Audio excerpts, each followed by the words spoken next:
A paz de Deus, irmãos.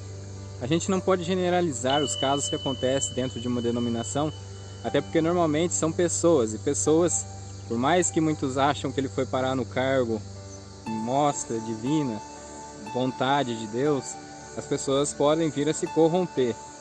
Acredite se quiser, existem os cargos que foram colocados por nepotismo, e os cargos foram colocados por interesses, pessoas que têm uma boa condição, né? Existe essa divisão.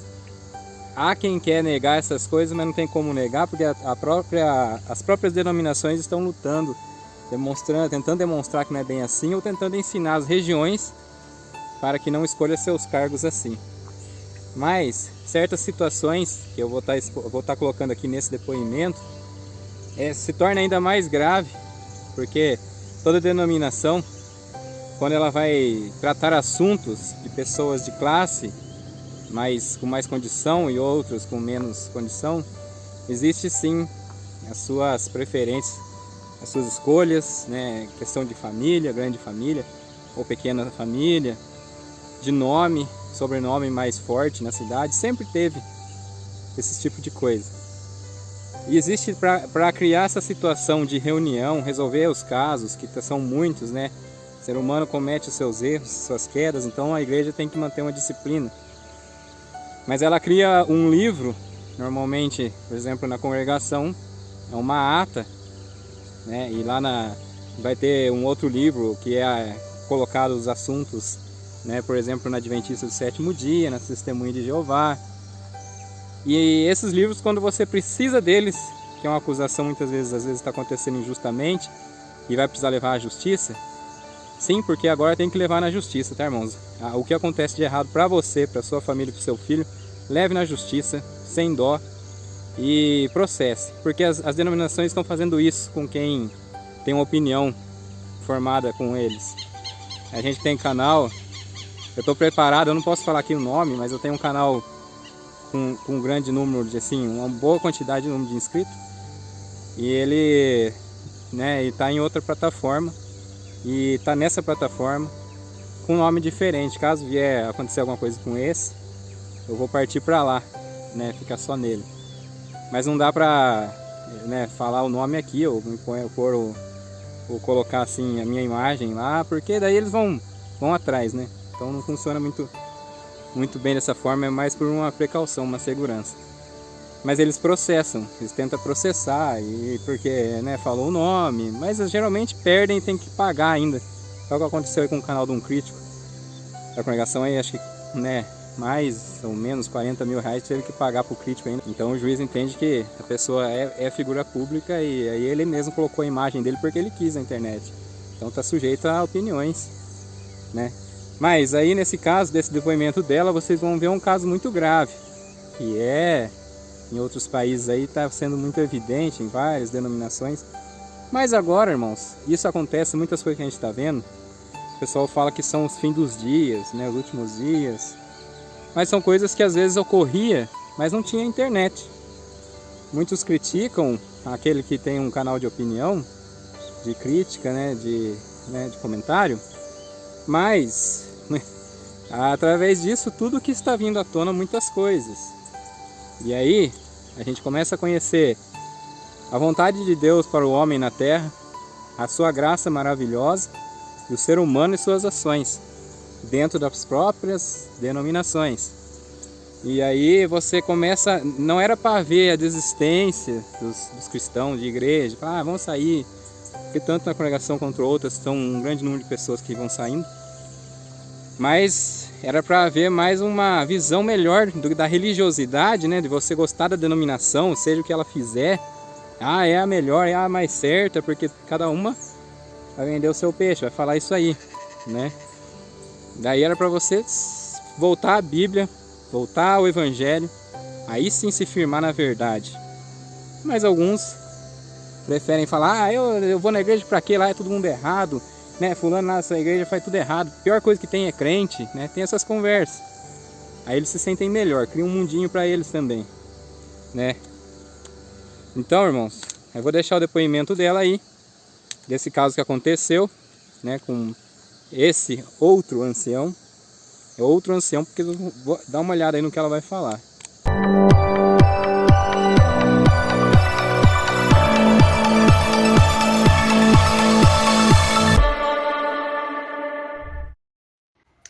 Imagina comigo a seguinte situação. Você é uma criança que você pertence a uma família que pertence a um grupo religioso. Então, por consequência disso, você também pertence a esse grupo religioso, né? Nesse grupo religioso, eles são muito fechados entre si, né? Existe muita confiança entre eles. E as pessoas são ensinadas que as pessoas de dentro são confiáveis desse grupo religioso e as de fora não são, tá? E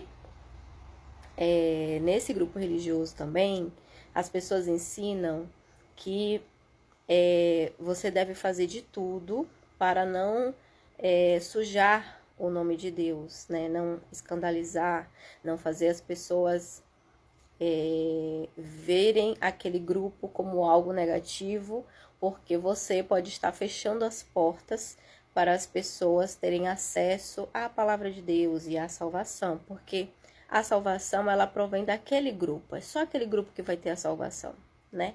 Então, assim, aquele grupo ele precisa ser muito bem visto na comunidade, não pode ter nenhum escândalo, tá? Guarda essa informação. Agora, tendo o contexto, né, do lugar que você se insere, lembrando que você é uma criança, infelizmente, acontece que você sofre um abuso por parte de alguém desse grupo religioso. Alguém que é muito bem visto no meio do grupo religioso. Alguém que normalmente ninguém imaginaria que faria alguma coisa assim, que é tido basicamente como um santo, um homem de Deus, né? Uma pessoa de Deus, enfim. E aí você conta para os seus pais. E os seus pais, como eles já são ensinados a não levar as coisas de dentro do grupo religioso para fora, eles vão buscar pessoas de dentro para resolver o problema. Fazer a denúncia, né? Mas vão buscar normalmente um ancião, vamos dizer assim, um dos líderes do grupo religioso. E aí, o líder do grupo religioso, ele segue uma cartilha para lidar com cada tipo de problema, né? Ele tem um protocolo ali escrito, ele tem literalmente um livro. Se acontecer isso, faça isso. Se acontecer aquilo, faça aquilo, né?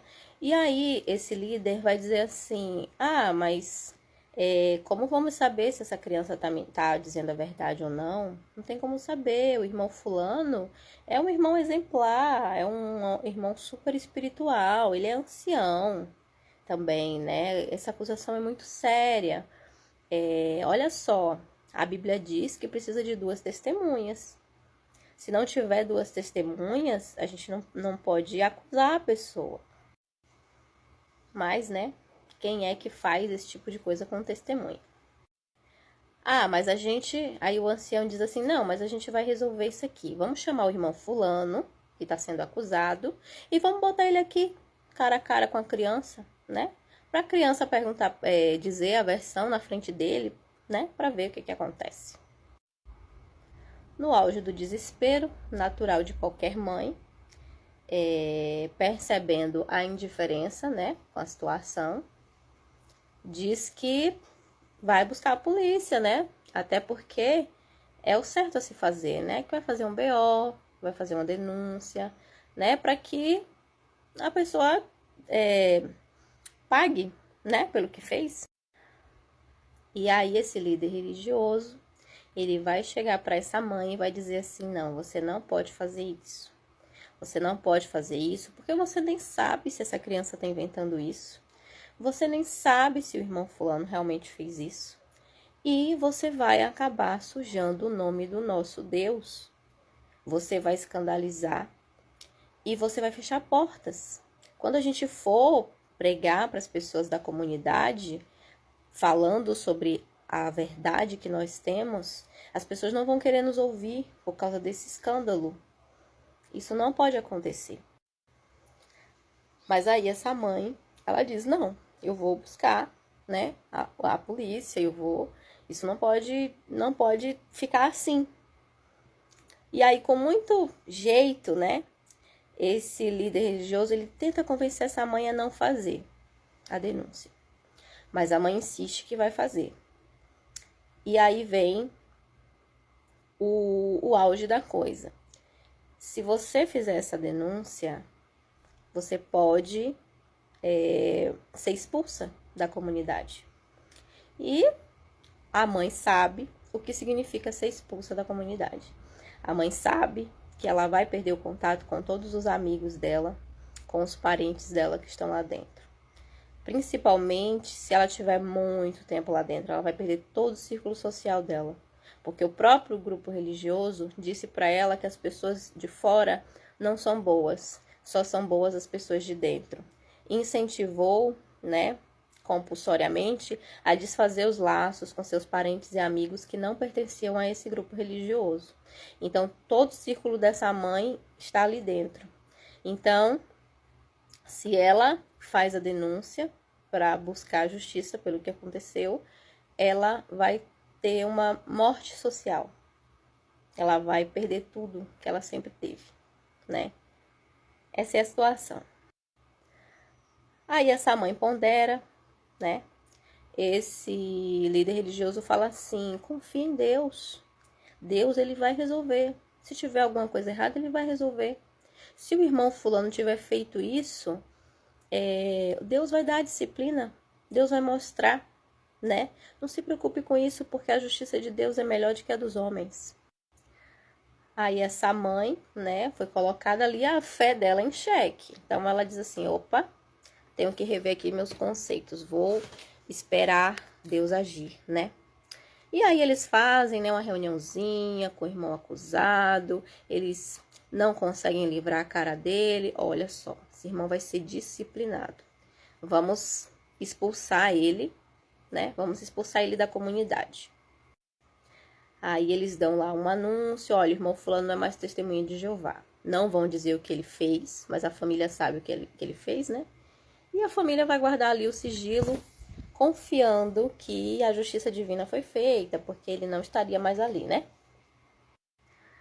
Depois de um ano, esse irmãozinho que passou por essa acusação, que foi expulso, ele escreve uma carta para os líderes da religião, dizendo que ele está muito arrependido, que ele não vai fazer mais, que ele aprendeu a lição, que ele está assistindo todas as reuniões do grupo, que ele está lendo todas as revistinhas, os livrinhos, tudo, e que ele mudou, ele é uma pessoa melhor agora, e ele quer voltar.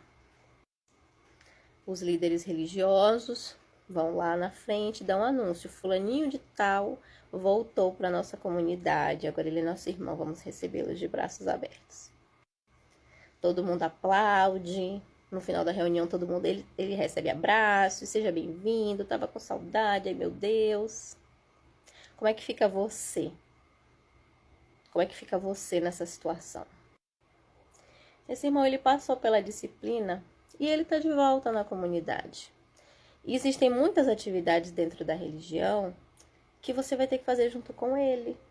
Você vai ter que ver ele praticamente todos os dias. Se o líder religioso colocar você para ir pregar junto com esse irmão, batendo de casa em casa, você vai ter que ir. Você não vai poder dizer que não vai. Inclusive, esse irmão, ele pode ser até colocado numa posição de autoridade sobre você. Ele pode voltar a ser ancião, né? Ele pode ser ancião, ele pode ser a autoridade suprema ali naquele ambiente, e você vai ter que obedecer tudo que ele mandar. O que pode acontecer? Como que fica o psicológico dessa criança e como que fica o psicológico dessa mãe, dessa família, dessa criança? Como que fica?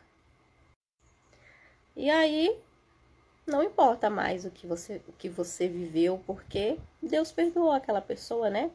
Deus perdoou aquela pessoa, então você só tem que aceitar.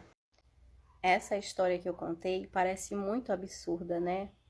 Mas e se eu te disser que essa história, ela já se repetiu na vida real milhares de vezes, em diversos países diferentes? E mais, a organização religiosa em questão, está respondendo criminalmente pelo acobertamento de milhares de casos como esse. Algumas famílias decidiram, né, ir até as autoridades, fazer as denúncias e tudo mais.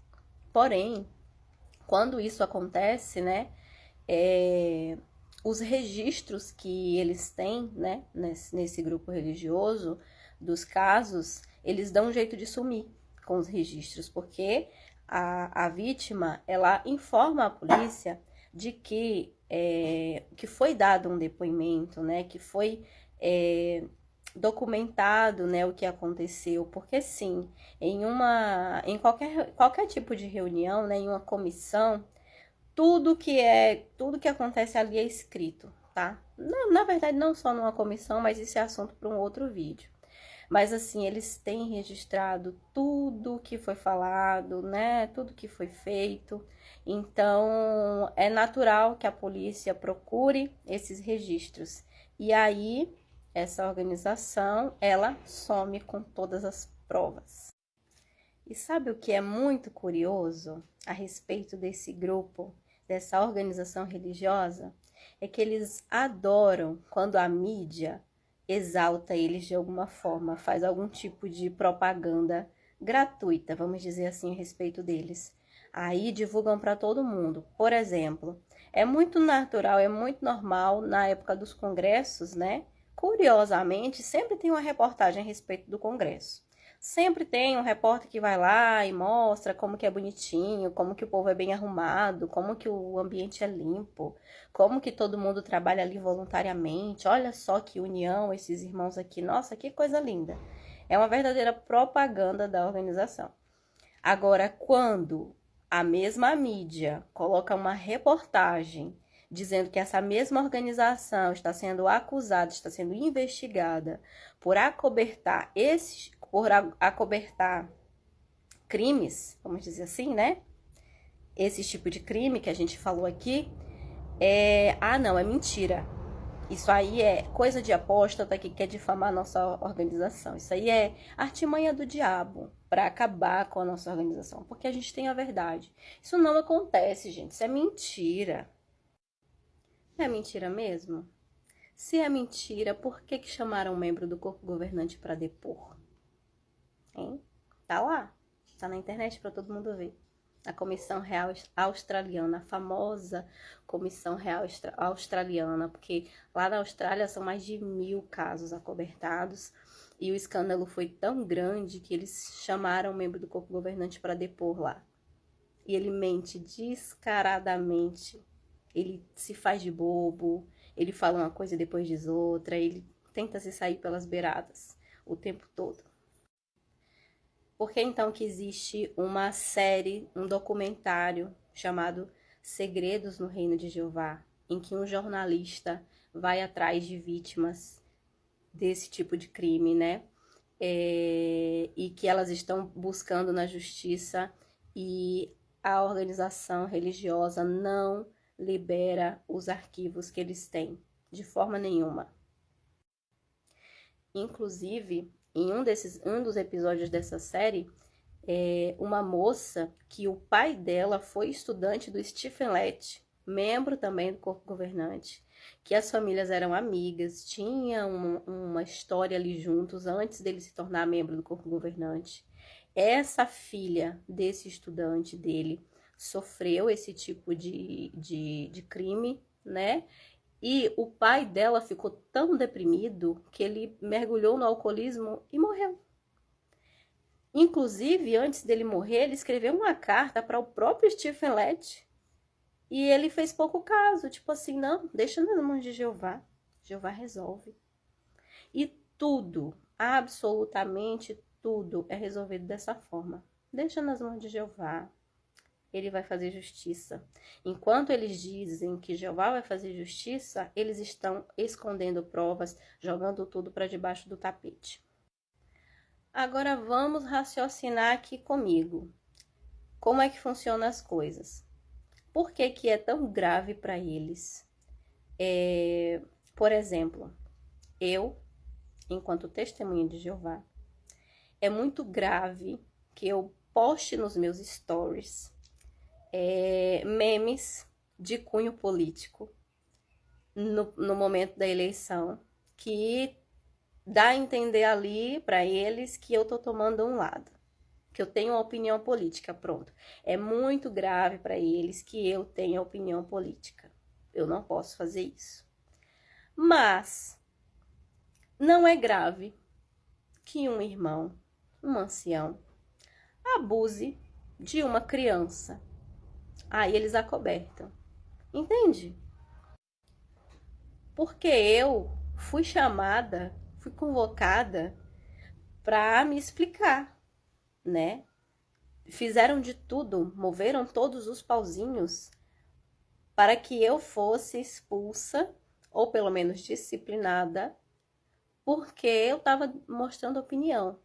E a testemunha de Jeová não pode ter opinião, né? Ela não pode ter opinião. Pessoas que têm opinião são perigosas para grupos controladores, né? Então você não pode ter opinião política, você não pode desobedecer, você não pode pensar fora da caixa, né? Você não pode. Então era um comportamento inadequado, eu precisava ser calada. Como eu não aceitei ir para a reunião, eles fizeram um discurso, dizendo lá, ó, bloqueiem ela, não falem com ela. Ela virou apóstata. Ela tá falando de política no Instagram dela. Memes, eram memes. Entendeu? Mas aí quando surge um caso desse, vai ficar feio pra gente, né? Vai sujar o nome do nosso Deus. O Deus deles é a própria organização. Não pode sujar esse nome, porque é um pessoal muito bonito, muito limpo, muito organizado, né? Tem todo um marketing em torno da religião. E aqui as pessoas não podem saber que acontecem crimes aqui dentro. Então vamos acobertar. Entende? O que é grave para eles e o que eles tratam com pouco caso. Veja só que em qualquer lugar a capacidade humana ela é terrível. A gente não vai generalizar porque tem muitos líderes religiosos de grande exemplo, pessoas boas, né? Mas ser humano ele tenta, né, destruir de certa maneira o ambiente ou a fé das pessoas, colocando as suas vontades, os seus sentimentos, né? E a gente vê isso dentro do trabalho, a gente vê isso, né, pessoas que têm uma fé ali, uma determinada crença, e ele exclui o outro que está em outra crença, né? Isso acontece muito. Eu vou chegar o dia aí que eu vou falar um fato ocorrido comigo. Mas por enquanto, né, eu vou estar falando aqui o que acontece. Aí vai ser pessoas que elas vão te julgar pela sua fé, vai te julgar pela sua denominação, achando que a dela é muito certa, e ocorre coisas debaixo dos panos que ou ela não sabe, ou ela tenta falar que ali tudo é Deus que revela, né, que faz e acontece. Aí no caso foi da Testemunha de Jeová, uma igreja muito fechada, mas teve um líder que fez isso daí. Então você aí que fica bajulando o líder, bajulando o ministério, de qualquer denominação que seja, tem muito isso. Entra dentro da igreja, o povo já, a pessoa está numa situação terrível, às vezes situações, né, na família, mas tá lá, vendo, achando que o ministério é que ela tá no pedestal, né, então é o abençoado por Deus, o usado por Deus. Muito cuidado com o que você idolatra. Toma muito cuidado, você veja se você não está idolatrando quando você quer proteger a denominação de um comentário, né? Qualquer comentário que você faz, as pessoas batem em cima, vêm criticar e está defendendo certas coisas ali dentro que você nem sabe, tá ok? Então Deus abençoe grandemente a todos, irmãos, e a paz de Deus. Até o próximo vídeo.